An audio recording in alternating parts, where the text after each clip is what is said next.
السلام عليكم. والسلام ورحمة الله تعالى وبركاته. حياك الله اخونا اليماني، تفضل اخونا سنني، سولف لي انتم منو وشنو واحنا نستمع. حياك الله. الله يبارك. حياك الله. نمتنا يا أخي، سببت لنا لغص في بطوننا. ها نعم. جننتنا، جننت فينا. ليه جننت فيكم؟ عاقل انا. لا مو عاقل.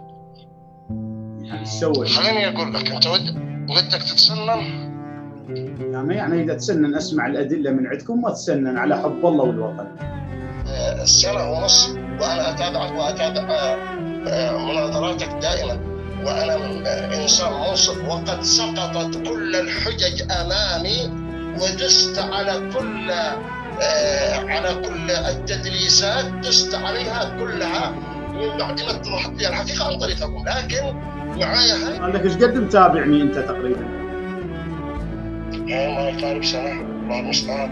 يعني شفت مناظراتي، حوارات، توحيد. شفت مناظراتك وشفتك بتطالعهم، ولكن ما شفت حدا بيسألك بشيء.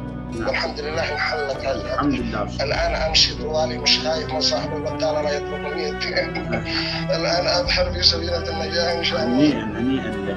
زين، بس سؤال إلى جميع الأوجه، وسيهديك الله عز وجل وكن إنسان صادق.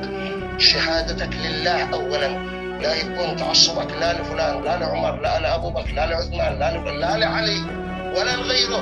انطلق كأنك طفل بريء، ابحث عن جميع الحقائق وسيهديك الله عز وجل.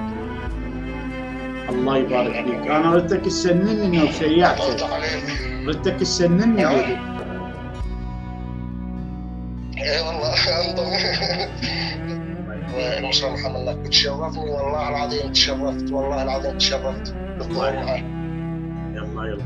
ورغم أقول لك حقيقة والله العظيم أوجعتني بطني أول ما جاوبتني، والله ما بعرف ليش. ربما فكرت وأخذت.